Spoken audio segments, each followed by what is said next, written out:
ഹരി ഓം.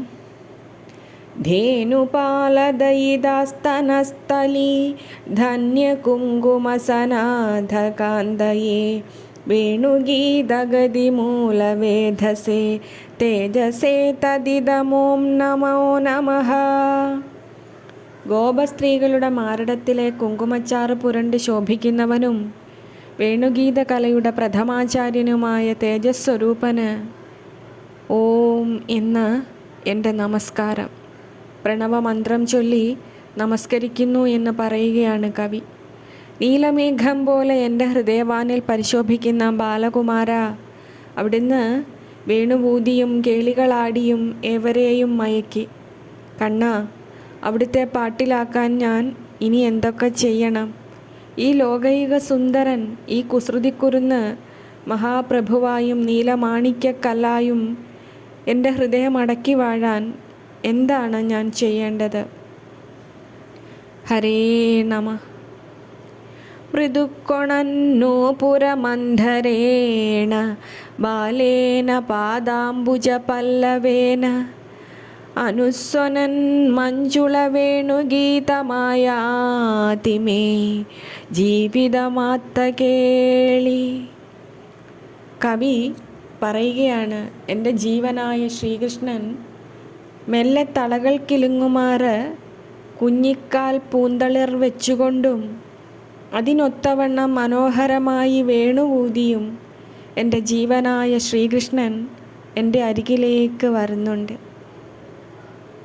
ഉണ്ണി, സദാ അങ്ങ് എപ്പോഴും എൻ്റെ അരികിലുണ്ട്. തേനിറ്റുന്ന ചുവന്ന ചോരുവായിക്കൊണ്ട് മന്ദഹസിച്ചും പൂർണ്ണചന്ദ്രനെ പോലെ എൻ്റെ ഹൃദയവാനിൽ നിലാവ് നിറച്ചും എൻ്റെ മടിമേലെ തെരിതെരെ പിഞ്ചുകാലുകളാൽ ചുവടുവെച്ചും കുഞ്ഞു മൃദുപാണികളാൽ എൻ്റെ മുടിനാരികളെ പിടിച്ചു വലിച്ചും എൻ്റെ നെറ്റിയിലെ കളഭം അടർത്തിക്കളഞ്ഞും തടയുമ്പോൾ വീണ്ടും വീണ്ടും ചെയ്യാൻ ശ്രമിച്ചും പിന്നെ എൻ്റെ മടിമേലെ കിടന്നുറങ്ങിയും പൗർണമി രാവിലെ കൃഷ്ണേന്ദു എൻ്റെ ജന്മം പുണ്യം നിറച്ചു നടക്കുന്നു. ഹരേ നമ, ഹരേ നമ, ഹരേ നമ. സോയം വിലാസമുരളീനിനദാമൃതേന സിഞ്ചന്നുദഞ്ചിതമിദം മമ കർണയുഗ്മം ആയാതി മേ നയനബന്ധുരനന്യബന്ധുരാനന്ദകന്ദളിത കേളികടാക്ഷലക്ഷ്യഃ. തൻ്റെ അരികിലേക്ക് ഉണ്ണിക്കണ്ണൻ എത്തുന്ന ആനന്ദം വീണ്ടും വീണ്ടും വർണ്ണിക്കുകയാണ് കവി. കൂർപ്പിച്ച തൻ്റെ രണ്ടു കർണങ്ങളെയും അമൃതമധുരമായ കളമുരളീനാദത്താൽ കുളിർപ്പിച്ചുകൊണ്ട് എൻ്റെ ഏക ബന്ധു, എൻ്റെ കൺമണി ആനന്ദം നിറയ്ക്കും പോലെ എന്നെ നോക്കി നോക്കി അതാ എൻ്റെ അടുക്കലേക്ക് വരുന്നു. കവി വർണ്ണിക്കുകയാണിങ്ങനെ. ഭഗവാനെ, ഉണ്ണിക്കണ്ണ, അങ്ങയുടെ മൃദുല പാദ പത്മത്തിൻ്റെ നനുത്ത ഒച്ച എന്നാണ് എനിക്ക് കേൾക്കാനാവുക? ആ പത്മപാദങ്ങളിൽ എന്നാണ് എനിക്ക് കമലദളങ്ങൾ അർച്ചിക്കാനാവുക?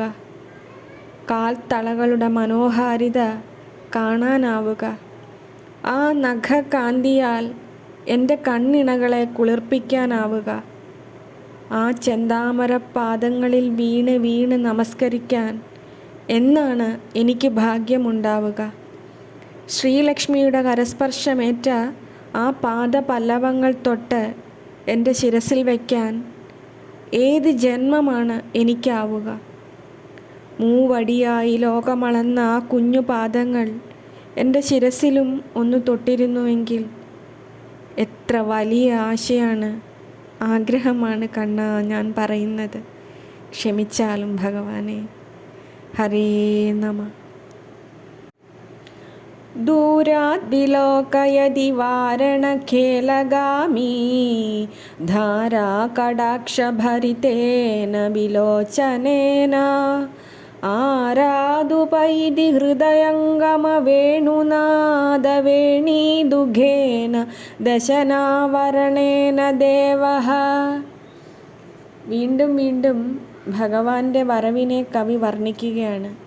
ഭഗവാന്റെ വരവ് കൊമ്പനാനയെപ്പോലെ ചന്തം തികഞ്ഞതാണ്. പിന്നെയോ ആ തിരുമിഴികളാൽ ധാരധാരയായി എന്നിൽ കടാക്ഷവർഷം പൊഴിക്കുന്നു. വേണുവൂതുന്ന ചെഞ്ചൊടിയുമായി എൻ്റെ അരികിലേക്ക് ആ ഉണ്ണി നടന്നു വരികയാണ്. കവിയുടെ ഭാവനയാണിത്. ഒരു ആനക്കുട്ടൻ നടന്നു വരും പോലെ ചന്തമാണ് കണ്ണനുണ്ണിയുടെ നടത്തയ്ക്ക്. അഴകും തേജസ്സും അമൃതമായി വേണുഗാനവും കരുണയുടെ സ്നേഹത്തിൻ്റെ വാത്സല്യത്തിൻ്റെ കടാക്ഷധാരയും കണ്ണനിൽ വേണ്ടുവോളമുണ്ട്. ഇതൊക്കെ കാണാൻ, ആസ്വദിക്കാൻ, ഹൃദയം കൊണ്ടെങ്കിലും അനുഭവിക്കാൻ എനിക്കും ഇടയായി വരണേ ഭഗവാനെ. കണ്ണ, ഹരേ നമ. ത്രിഭുവന സരസാഭ്യാം ദീപ്തഭൂഷാപദാഭ്യാം ദൃശി ദൃശി ശിശിരാഭ്യാം ദിവ്യലീലാകലാഭ്യാം അശരണശരണാഭ്യാം അത്ഭുതാഭ്യാം പദാഭ്യാമയമയമനുകൂചത് വേണുരായാതിദേവഃ. ശ്രീകൃഷ്ണ ഭഗവാൻ അരികിലേക്ക് വരികയാണ്. കവി കാണുകയാണ് ആ കാഴ്ച. കണ്ട് കണ്ട് വീണ്ടും വീണ്ടും അതിനെപ്പറ്റി വർണ്ണിക്കുകയാണ് കവി. ആ പാദപല്ലവങ്ങളെക്കുറിച്ച് എത്ര പറഞ്ഞിട്ടും മതിയാവാതെ. 3 ലോകങ്ങളിൽ വെച്ച് സാരസ്യം കൂടുതലുള്ളവയും മിന്നിത്തിളങ്ങുന്ന തളകളണിഞ്ഞവയും ആ പാദങ്ങൾ കാണുന്തോറും ആശ്വാസമേകുന്നവയും പല ലീലകളും പ്രകടിപ്പിക്കുന്നവയും ആരുമില്ലാത്തവർക്ക് ശരണാഗതിയേകുന്നതും അത്ഭുതം തോന്നിക്കുന്നവയുമായ തൃച്ചേവടികൾ കൊണ്ട് നടന്ന് ഇതാ ഈ ശ്രീകൃഷ്ണ ഭഗവാൻ ഓടക്കുഴലൂതി എൻ്റെ അരികിലേക്ക് വരുന്നു. ഭഗവാനെ, നിറയുന്ന നീലവസന്തം എൻ്റെയും ഹൃദയവീഥികളിൽ നിറഞ്ഞു പരിലസിക്കട്ടെ. നീ മാത്രമാണ് ഏക ആശ്രയമെന്ന് വീണ്ടും വീണ്ടും ലഭ്യമാകുന്ന അനുഭവങ്ങൾ പഠിപ്പിക്കുന്നുണ്ട്. കണ്ണ, അങ്ങയുടെ ത്രിഭുവനവും വീണു നമിക്കുന്ന ആ പാദസ്മരണയിൽ എൻ്റെ ജന്മം പുലരട്ടെ. എൻ്റെ ആത്മാവിന് അത് അമൃതത്തിൻ്റെ വലിയ നിധി പോലെയാകട്ടെ. ഒരപേക്ഷ വീണ്ടും വീണ്ടും ഞാൻ യാചിക്കുന്നു ഭഗവാനെ. അങ്ങയെ ഓർക്കാതെ ഒരു നിമിഷമോ ശ്വാസമോ എനിക്ക് ഇല്ലാതെയാകട്ടെ. എപ്പോഴും എപ്പോഴും എന്നെ ആ നാമസ്മരണയിൽ, ആ പാദപല്ലവങ്ങളിൽ വീണുകിടക്കാൻ അനുവദിച്ചാലും. ഹരേ